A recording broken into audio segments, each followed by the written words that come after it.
Hi friends, welcome to Bhavya's kitchen. Bhavya's కిచెన్కి స్వాగతం.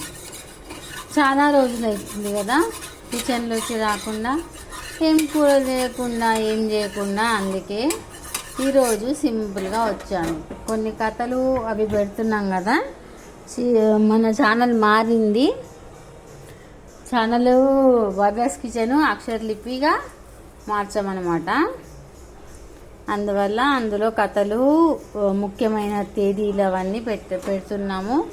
కాబట్టి నేను వంటవి ఎక్కువ పెట్టట్లేదు.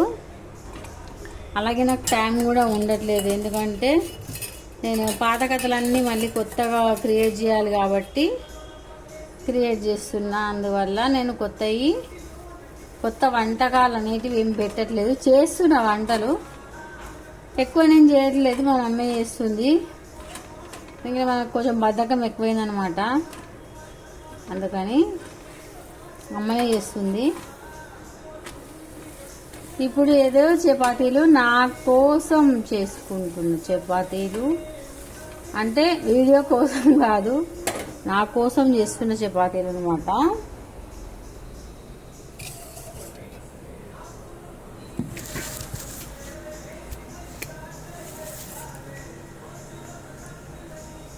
ఈ చపాతీలు రోజు చేసుకోవాలంటే చాలా చిరాగ్గా అనిపిస్తుంది. ఎందుకంటే గంట నిలబడాలి, కూర్చోవాలి, లాటియాలి, కాల్చాలి. ఎవరు చేస్తారు చెప్పండి. అందుకని 2 డేస్కి ఒకసారి చేసుకుంటున్నా, ఎక్కువ ఆయిల్ వేయకుండా.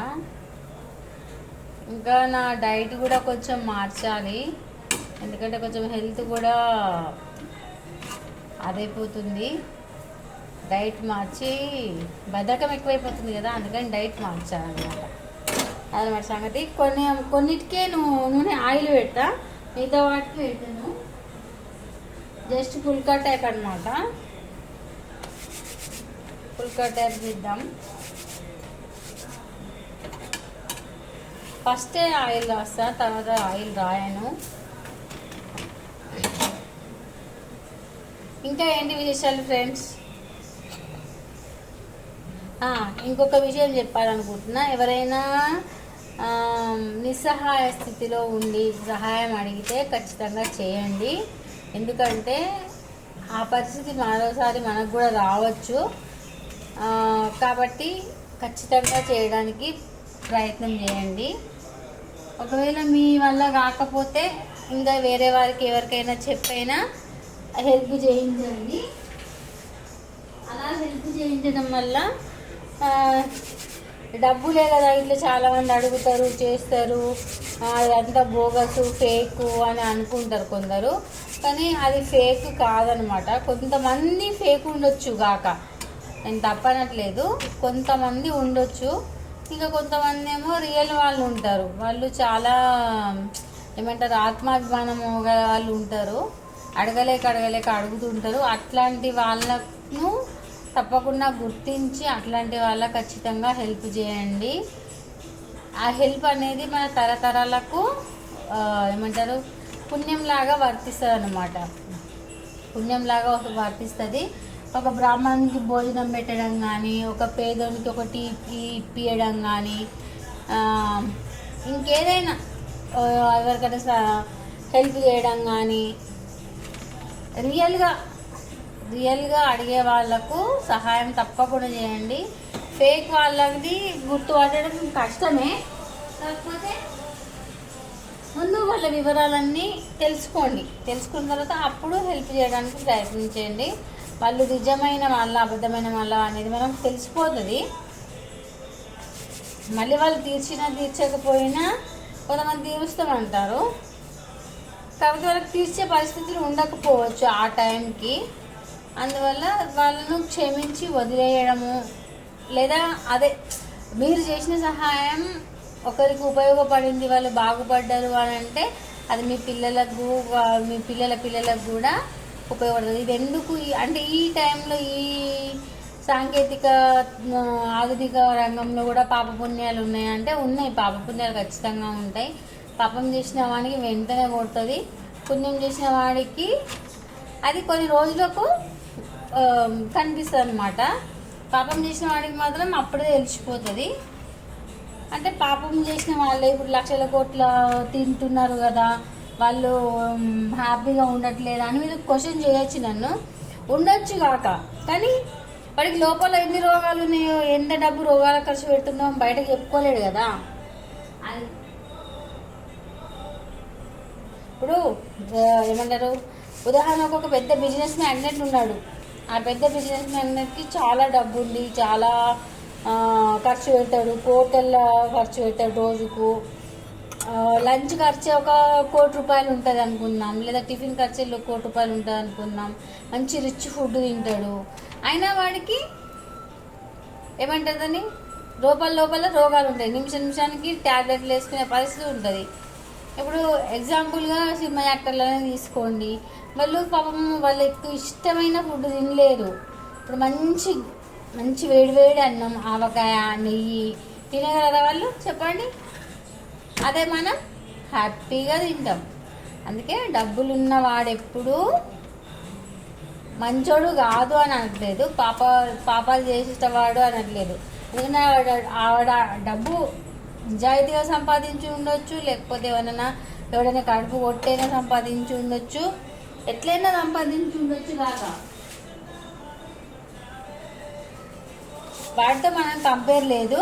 మనం చేసే చిన్న సహాయం, 500, 200, 300 ఇట్లా ఎవరైనా హెల్ప్ అడిగినప్పుడు, మొన్న మేము ఇంతకుముందు పంజాగుట్ట ఉండేవాళ్ళం అని చెప్పాను కదా, అప్పుడు నేను వస్తున్నా, అప్పుడు మీకు చెప్పాను కూడా ఈ విషయము.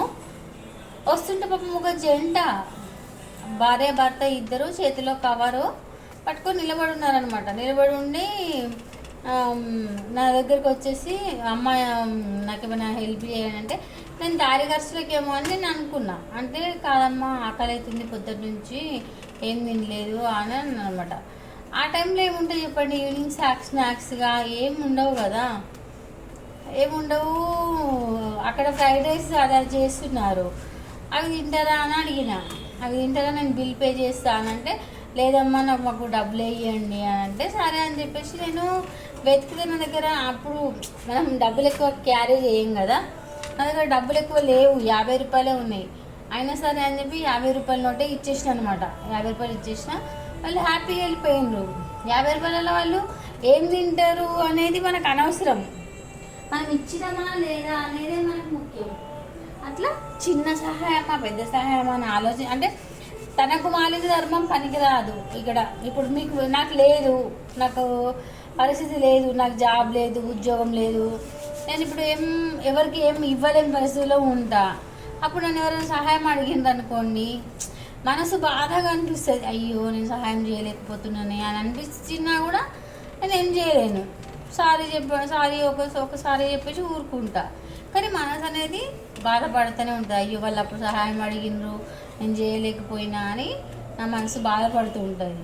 అందుకని ఎవ్వరు సహాయం అడిగినా చెయ్యండి. ఎందుకంటే మనం చేసిన సహాయం, ఇప్పుడు మన తండ్రులు చేసిన పాపపుణ్యాల ఫలితం మనం అనుభవిస్తున్నాం. మనం చేసిన పాపపుణ్యాల ఫలితం మన పిల్లలు అనుభవిస్తారు గుర్తుపెట్టుకోండి.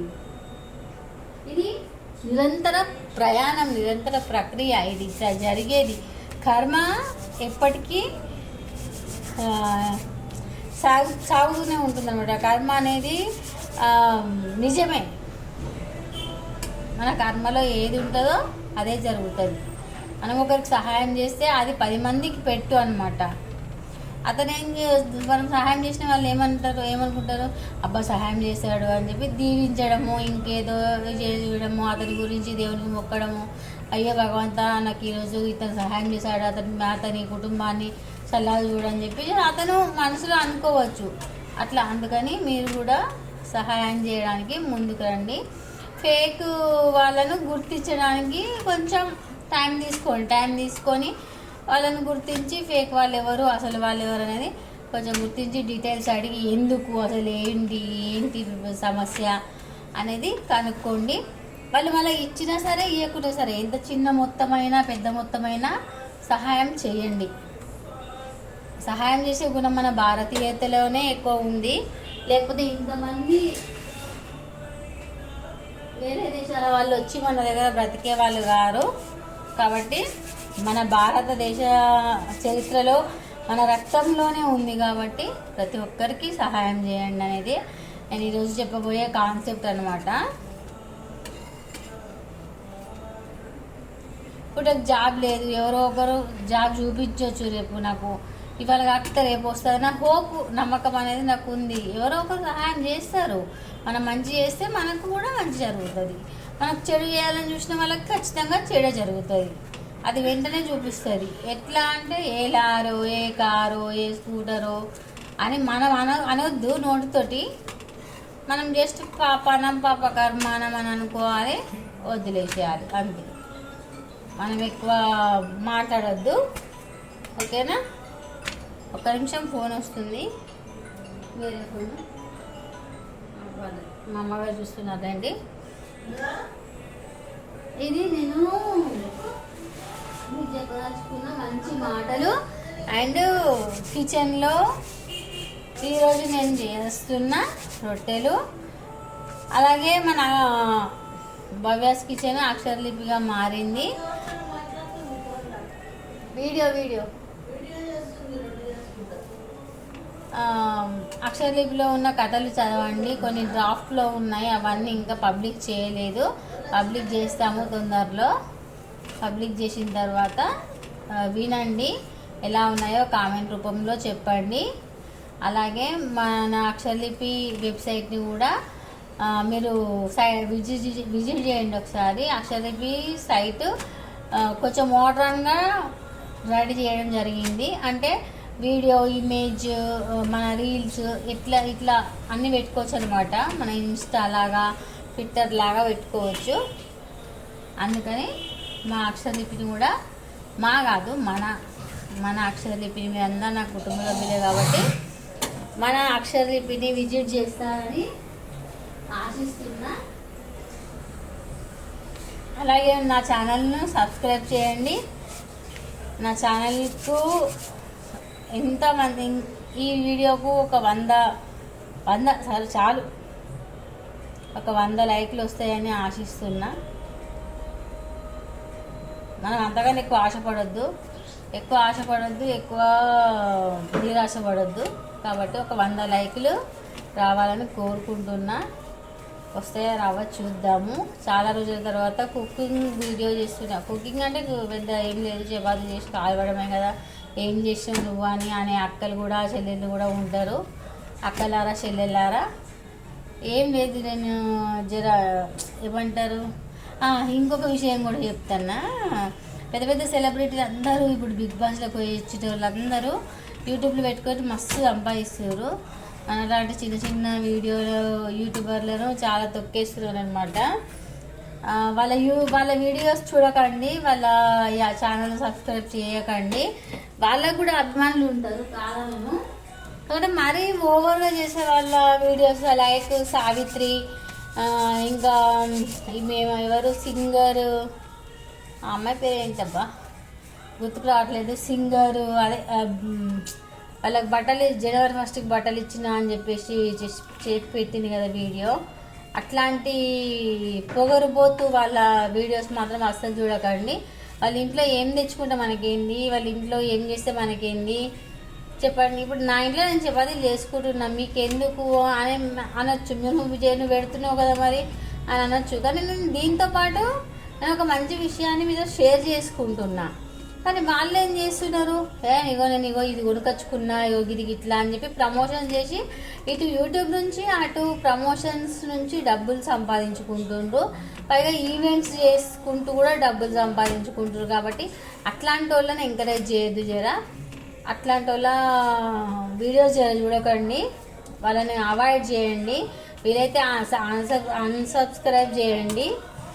చేసి మనలాంటి తెలుగు భాష గురించి, తెలుగు వ్యక్తిత్వం, తెలుగు భాషను గౌరవించే వారిని గురించి, తెలుగును కాపాడుకునే మనలాంటి అక్షరలిపి వాళ్ళను ఎంకరేజ్ చేస్తారని ఆశిస్తున్నాను. సెలబ్రిటీలు 3 రకాలుగా సంపాదించవచ్చు. ఇప్పుడు వాళ్ళని ఓపెనింగ్స్కి పిలుస్తారు, ఓకే, ఓపెనింగ్స్కి పిలుస్తారు. తర్వాత యూట్యూబ్ ద్వారా సంపాదిస్తారు. తర్వాత ఏమంటారు దాన్ని, ఈవెంట్స్ ద్వారా సంపాదిస్తారు. ఇంకెంతగానం కావాలి, ఇంకెంత సంపాదిస్తారు చెప్పండి. మనలాంటి చిన్న చిన్న యూట్యూబర్లను తొక్కేయడానికి కాకపోతే అట్లాంటి వాళ్ళని మీరు దయచేసి ఎంకరేజ్ చేయొద్దు. వాళ్ళను కొంచెం అవాయిడ్ చేయండి. నాలాంటి కాదు, మనలాంటి చిన్న చిన్న యూట్యూబర్స్ని ఎంకరేజ్ చేయండి. అలాగే నా ఛానల్ లైక్ చేసి షేర్ చేసి పక్కన ఉన్న బెల్ గంటను యాక్టివేట్ చేసుకోవడం అసలు మర్చిపోవద్దు. Thank you all, bye. మీ భవ్య. చాలా రోజులకు చేస్తున్న వీడియో కాబట్టి 100 లైక్స్ ఎక్స్పెక్ట్ చేస్తున్నాను. దయచేసి 100 లైక్స్ ఇవ్వండి, ఓకే. బాయ్ ఆల్, మీ భవ్య.